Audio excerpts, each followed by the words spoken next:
What is up, my recovery family? Hope you're all doing fantastic. Welcome to the No BS Recovery channel. Today I want to talk about something that happens to all of us. At a certain point in our lives and in recovery, we're going to be triggered. Things are going to happen that are going to make us want to revert back to our original solution, right? Which is using or drinking. It could be a breakup. It could be, you lost your job.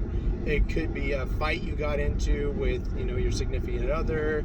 It could be a number of different things that trigger us into wanting to revert back to using again. And what do you do when that happens? Because it's going to happen. Like I've said before in my other videos, just because you decided to get clean and sober doesn't mean that life will now decide to go easy on you. Life doesn't change.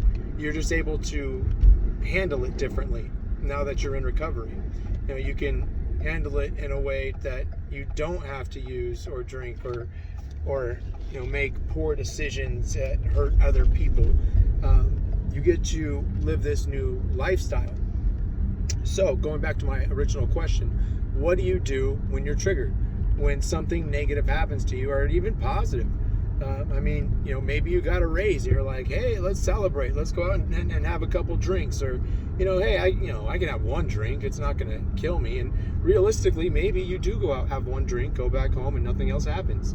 But what tends to happen when you do that is it starts this chain of events, believe it or not. And I am a true believer in what it says in the big book of the allergy of the body and the obsession of the mind.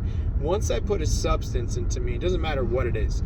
It doesn't matter if it's my drug of choice, which is opioids. It doesn't matter if it's alcohol. It doesn't matter what it is. Okay, it doesn't matter if it's weed. If it's something as simplistic as marijuana, it doesn't really make a difference to me, because what happens and what the big book means by allergy of the body and obsession of the mind is simply this: that when you take a substance into your body, an allergic reaction happens where your body then starts to crave more. You might not feel it right away. It might not, you might not even notice it, but your body automatically, almost subconsciously, understands that something has been put into it that is going to change the mood or the mind state that you're currently in.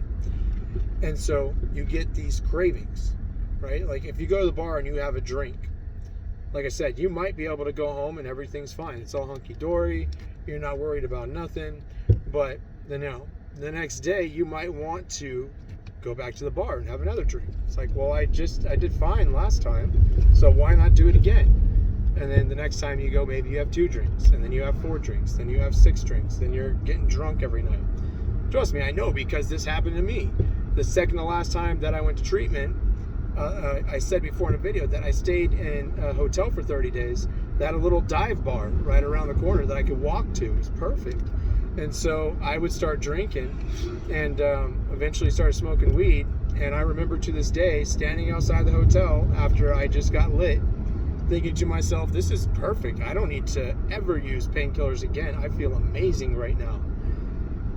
But that's not what happened. Eventually, the weed wasn't enough. It just made me tired.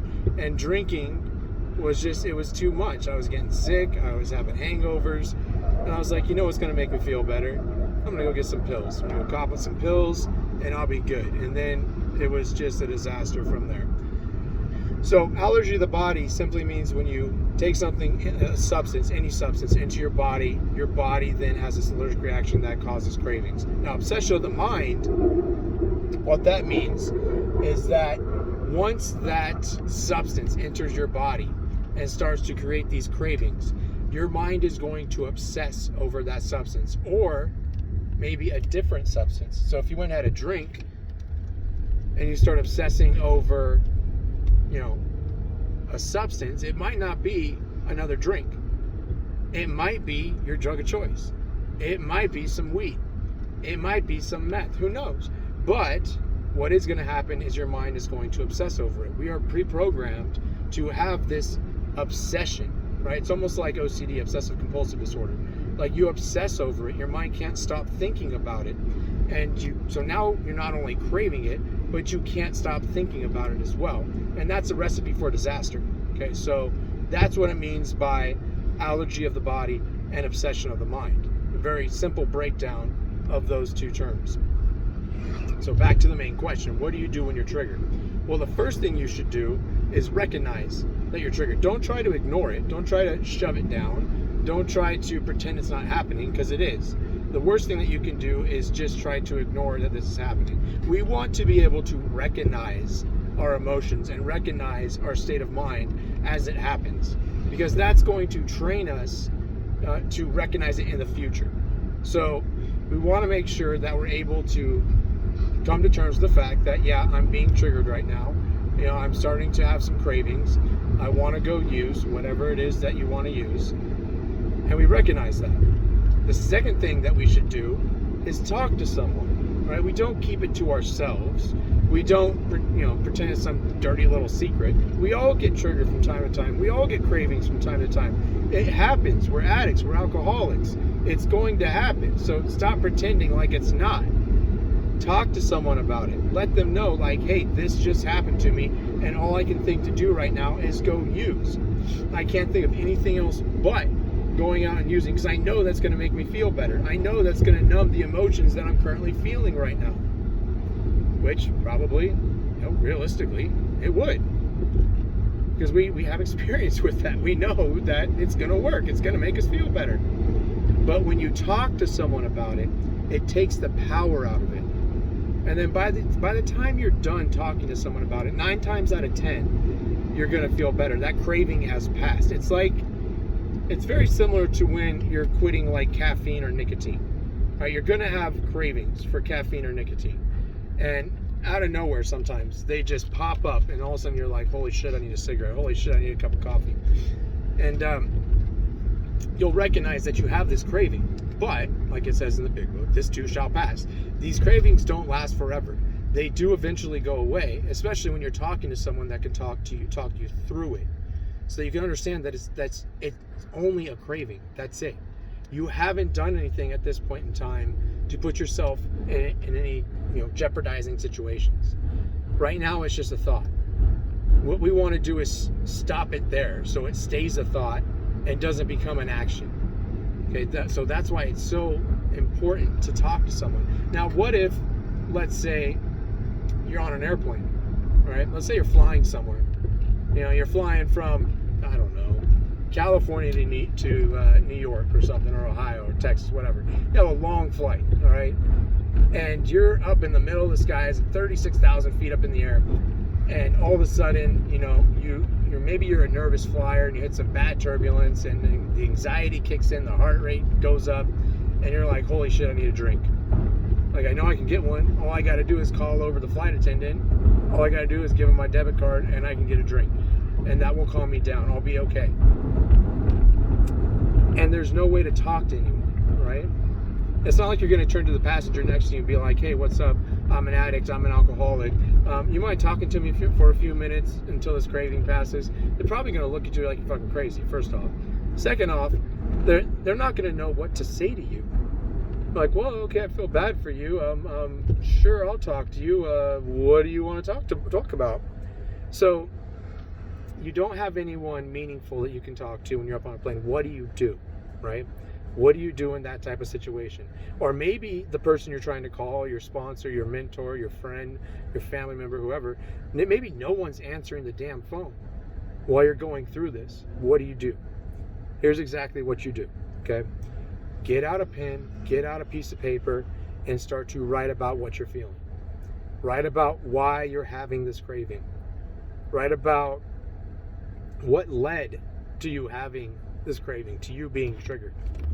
And the second thing you're going to write about is what was life like during your addiction, during your alcoholism. The whole point of this is first to acknowledge that you're feeling this way, and second, to remind yourself of what's going to happen if you do follow through and use or drink. If you can do that, typically by the time you're done writing, that craving tends to pass. It's just like having a conversation with someone, except you're having it with yourself on a piece of paper, and that craving passes. And then you feel much better. You're like, okay, I've put it on paper, I've got it out of my system. It's just like having a conversation. What if you don't have a pen or paper?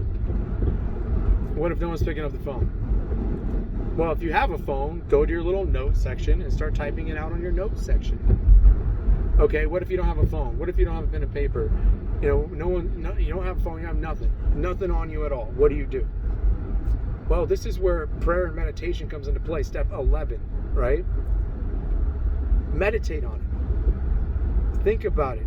Have a conversation with yourself. If there's no one around you and you can talk to yourself, then talk to yourself. I do it all the time. I swear. I bet you a bunch of people that are driving past me right now probably think that I'm freaking crazy because they see me talking to myself while I'm actually recording a video. They don't know that. They probably just think I'm some crazy person.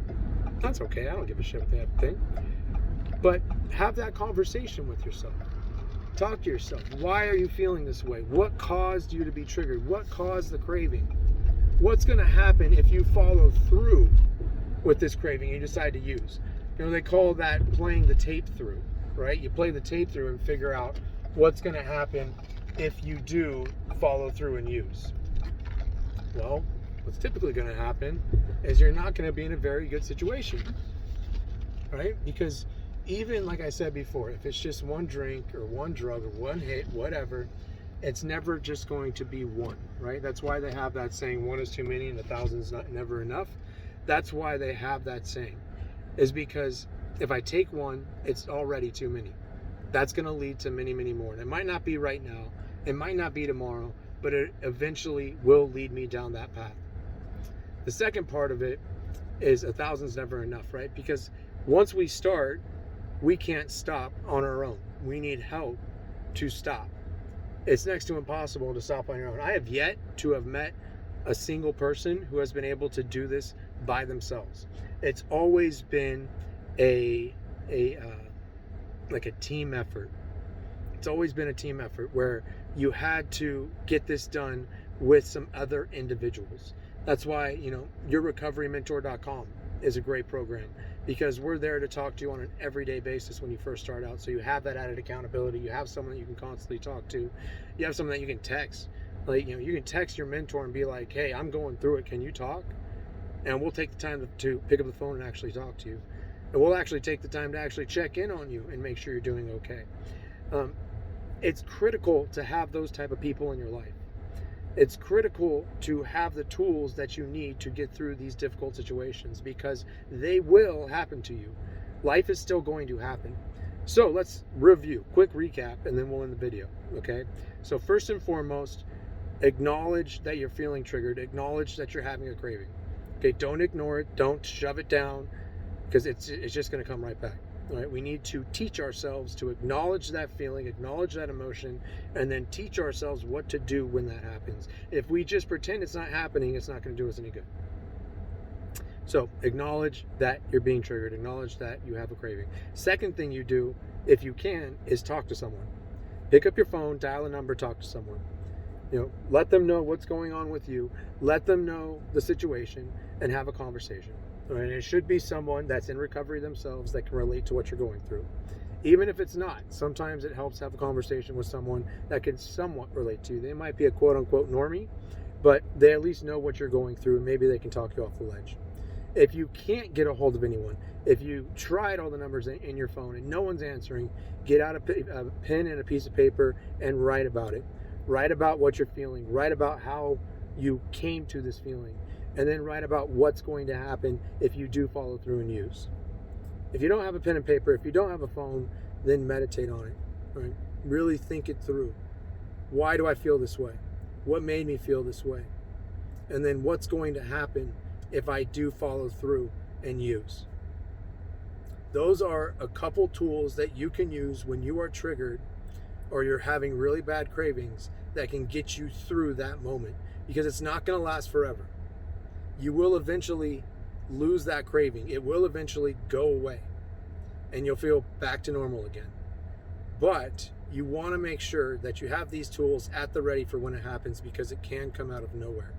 You could literally just be sitting there doing nothing and all of a sudden, oh my God, this sounds really amazing. An ice cold Corona sounds amazing right now. It can come out of nowhere. So always be prepared. Always have the tools at your side, ready to go, to use at your disposal, so that you can continue to stay in long-term recovery. And eventually, over time, the cravings do start to dissipate. They start to go away till you rarely have them at all. Like for me, I have a little over 8 years, but from time to time, I still get a craving here and there, and I have to know how to deal with it. But I have enough time to where I've been able to practice these methods enough to where it's basically second nature for me. I have a craving. That sounds like I want, what I want to do, but I know what's going to happen if I do it. So it's not even worth going down that road. So over time, it becomes habitual. You don't have to practice it as much. But in early recovery, you have to practice it. You have to take the time out of your day to work on forming these positive habits, because they will be extremely beneficial for you in the future. Okay? If you have any questions, if this doesn't make sense to you, whatever, post it in the comments. If there's another video or topic that you want me to discuss, post it in the comments. Do me a favor, like this video, subscribe to this channel, hit the notification bell so you can be notified every time I release a new video. Other than that, I hope you have a blessed rest of your day. I hope that you guys continue to persevere, continue to devote yourself to this new lifestyle that you're living, because if it hasn't happened for you yet, it will eventually. Your life will become better. You will be happy. You will be living a life beyond your wildest dreams, just like the big book promises. It's going to happen, but you just got to stick around. You got to put in the work. You got to dedicate yourself to this craft, and you got to have big, lofty goals that you're trying to accomplish, that give you a daily direction. It's like I talked about in one of my other videos. But other than that, if no one's told you they love you today, I love you. I got love for each and every one of you. You are valuable. You deserve love. You deserve respect. You deserve forgiveness. Know that, believe that, and until the next video, peace out.